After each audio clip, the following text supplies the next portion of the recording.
ಶಾಸ್ತ್ರ ಅಂತ ಹೇಳ್ತಾರೆ. ನಿಜನ ಅಲ್ಲ ಹೆಂಗೆ ನಾವು ತಿಳ್ಕೊಬೇಕು ನೋಡೋದು ಅಪ್ಲಿಕೇಶನ್.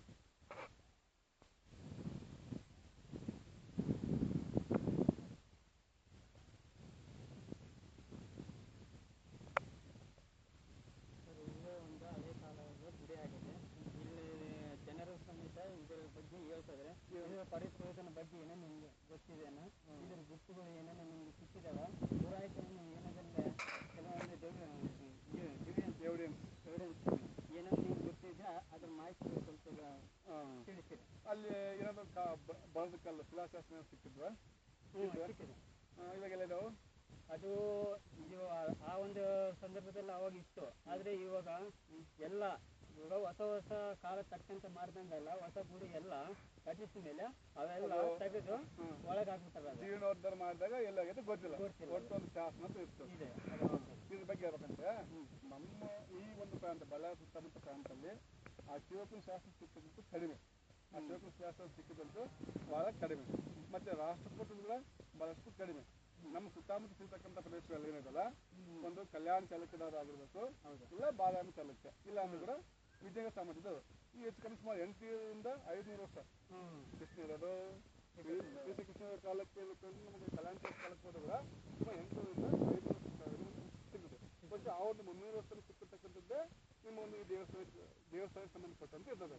ಆದರೆ ನನ್ನ ಒಂದು ಅಭಿಪ್ರಾಯ ಪ್ರಕಾರ ಇದು ನನ್ನ ಒಂದು ಅಭಿಪ್ರಾಯ ಪ್ರಕಾರ ಹೇಳ್ಕೊಂಡ್ರೆ ಅಲ್ಲಿ ತೋರಿಸ್ತೇನೆ. ಅಲ್ಲಿ ತೋರಿಸ್ಕೊಂಡ್ರೆ ಹೇಳ್ತೀನಿ. ಹಂಗೆ ಹಂಗೆ ವೈಟ್ ಇದೆ ಇಲ್ಲ ಬಣ್ಣ ನೋಡ್ಕೊಂಡು ಹಂಗೆ ಅದು ಉಂಟು ಹಂಗೆ ನೋಡ್ತು ಹಂಗೆ ಹಂಗೆ ಹಂಗೆ ಅದೆಲ್ಲ ಅಲ್ಲಿ ಒಂದು ಲೈನ್ ಕಾಣ್ತಲ್ಲ. ಮತ್ತೆ ಹಂಗೆ ಹಾಕೊಂಡು ನೋಡು ಆ ಥರ ಅದೆಲ್ಲ ಮಣ್ಣು ಕಾಣ್ತಲ್ಲ. ಇಲ್ಲಿ ಬನ್ನಿ ಮೀನು ಬಸ್ ಇದೆಲ್ಲ ಇದೆಯಲ್ಲ ಇದು ವಸತಿ ನೆಲೆ ಅಂತ ಹೇಳ್ತೀವಿ. ಮನುಷ್ಯರು ವಾಸ ಮಾಡಿರ್ತಕ್ಕಂಥ ಒಂದು ವಸತಿ ನೆಲೆ ಅಂತ. ಅಂದ್ರೆ ಆಗಿನ ಕಾಲದಾಗ ಏನನ್ನ ಊರಿತ್ತು ಅಂತ ಹೇಳ್ತಲ್ಲ ಹೇಳ್ತಾರೆ. ಅವು ಒಂದು ಫಸ್ಟಿಗೆ ನಮಗೆ ಈ ಒಂದು ಮಣ್ಣು ಅದೇ ಬೇಕಾದ್ರೆ ಭೂಕಂಪದಿಂದ ಆಗಲಿ ಅಥವಾ ಮಳೆ ಬಂದಿರ್ತಕ್ಕಂಥ ಮಣ್ಣು ಆಗಲಿ ಅಲ್ಲ. ಮನುಷ್ಯರು ವಾಸ ಮಾಡಿದಾಗ ಅವರು ಆಹಾರಕ್ಕಾಗಿ ಒಲೆ ಹತ್ತಲ್ಲ, ಒಲೆ ಹಚ್ಚಿ ಅಡುಗೆ ಮಾಡ್ಕೊಂಡಾಗ ಅನೇಕ ಸಲ ಸುತ್ತಿದ್ದು ಬೂದಿ ಇದೆಲ್ಲ ಬೂದಿ ಹೊರಗೆ ಹಾಕಿದ್ದು ಸಾವಿರಾರು ವರ್ಷಗಳಿಗೆ ಒಂದು ದೊಡ್ಡ ಲೈರ್ ಫಾರ್ಮೇಷನ್. ಹಾಗಾಗಿ ಇದು ಮನುಷ್ಯರಿಂದ ವಾಸ ಮಾಡದಾಗಿರ್ತಕ್ಕಂಥ ಜಾಗ ಅಂತ ನಾವು ನಿರ್ಣಯವಾಗಿ ಹೇಳಬಹುದು. ಇದೇನೋ ಒಂದು ಇಲ್ಲಿ ಮನುಷ್ಯರು ಅನೇಕ ವರ್ಷಗಳ ಕೆಳಗೆ ವಾಸ ಮಾಡಿದ್ರು ಅಂತ. ಆದರೆ ಇದು ಯಾವ ಕಾಲಕ್ಕೆ ಸಂಬಂಧಪಟ್ಟಂತ ಒಂದಾಗಲಿ ಹೇಳಿದೆ. ಶಾಸನಿಕರು ಸುಮಾರು ಕಲ್ಯಾಣ ಚಾಲುಕ್ಯ ಆಗಿರ್ಬೋದು, ಬಹುಶಃ ಬಹುಶಃ ಅದು ನಮ್ಮ ಬಳ್ಳಾರಿ ಸುತ್ತಮುತ್ತ ಬಳ್ಳಾರಿ ಜಿಲ್ಲೆ ಅಥವಾ ಬಳ್ಳಾರಿ ತಾಲೂಕು ಸುತ್ತಮುತ್ತ ಇರ್ತಕ್ಕಂಥ ಶಾಸನ ಅಂತ ಅಂತಿಮ ಬುಕ್ ಮಾಡ್ಯಾರ. ಧಾರವಾಡದಲ್ಲಿ ಮಾಡ್ಯಾರ. ಆ ಬುಕ್ ತಗೊಂಡು ನೋಡಿ ಯಾರಂತೆ ಇದು ಯಾವುದಾಗಿನ ಕಾಲಕ್ಕೆ ಸಂಬಂಧಪಟ್ಟು ಯಾವುದಾಗಿನ ಕಾಲಕ್ಕೆ ಸಾಮರ್ಥ್ಯನೋ ಅಥವಾ ಬಳ್ಳಾರಿ ಮಾಡಿದ್ರೆ ಗೊತ್ತಾಗುತ್ತೆ. ಅದು ಒಂದು ಇರಲಿ. ಆದರೆ ಇದು ಇತಿಹಾಸಕ್ಕಿಂತ ಪೂರ್ವದಲ್ಲಿ ಅಂದ್ರೆ ನಮಗೆ ಶಿಲಾಯುಗ ಅಂತ ಬರ್ತದೆ. ಶಿಲಾಯುಗದಲ್ಲಿ 3 ಕಾಲ ಮಾಡ್ತೀವಿ. ಹಳೆ ಶಿಲಾಯುಗ, ಮಧ್ಯ ಶಿಲಾಯುಗ ಮತ್ತು ನವ ಶಿಲಾಯುಗ. ಹಳೆ ಶಿಲಾಯುಗ ಬಂದು 26 ವರ್ಷದಿಂದ ಕೆಳಗೋಗಿರ್ತಕ್ಕಂಥದ್ದು ಹಳೆ ಶಿಲಾಯುಗ. 26ರಿಂದ 10,000 ವರ್ಷ ಬರ್ತಕ್ಕಂಥದ್ದು ಮಧ್ಯ ಶಿಲಾಯುಗ ಅಂತು. 5,000ರಿಂದ 10,000 ವರ್ಷ ಬರ್ತಕ್ಕಂಥ ಕಾಲ ಕ್ರಿಸ್ತಪೂರ್ವ ಬರ್ತಕ್ಕಂಥದ್ದು ನವಶಿಲಾಯುಗ ಅಂತ ಹೇಳ್ತೀವಿ. ಆದರೆ ಇಲ್ಲಿ ಈ ಕಡೆ ಬಂದಾಗ ಇಲ್ಲಿ ಏನು ಕಾಣ್ತಲ್ಲ ಇಲ್ಲೇನಿಲ್ಲ. ಇದು ಯಾಶ್ಮಂಡ್ ಅಂತ ಹೇಳ್ತೀವಿ. ಇದು ಬೂದಿಪ್ಪ ಅಂತೀವಿ. ಇದು ಯಾಶ್ಮಂಡ್ ಅಂತ ಹೇಳ್ತೀವಲ್ಲ. ಇದು ಯಾಶ್ಮಂಡ್ ಆಗಲಿ, ಇದು ಸ್ಲ್ಯಾಗ್ ಅಂತ ಅದೇ ಸ್ಲ್ಯಾಗು. ಇದನ್ನು ಬಹುಶಃ ಇತಿಹಾಸ ಕಾಲದಲ್ಲೂ ಮಾಡಿರ್ತಾರೆ. ಇದು ಇತಿಹಾಸ ಕಾಲ ಅಥವಾ ಅಲ್ಲಿಷ್ಟಲ್ಲೂ ಮಾಡಿರ್ತಾರೆ. ಇದೇನಿಲ್ಲ ಇದು ಮಾತ್ರ ನವಶಿಲಾಯುಗದ ಕಾಲದಲ್ಲಿ ಮಾತ್ರ ಸಿಕ್ಕಿರ್ತದೆ. ಇದು ನವಶಿಲಾಯುಗದಲ್ಲಿ ಬಳಸ್ತಾ ಇದ್ರು. ನಂತರ ಇಲ್ಲೇನಿದೆ ಇದೇನಂದ್ರೆ ಈ ಗಡಿ ಇದೆಲ್ಲ ಇದು ಸುಮಾರು ಅಲ್ಲಿಷ್ಟದ ಕಾಲ ಆಗಿರ್ತದೆ.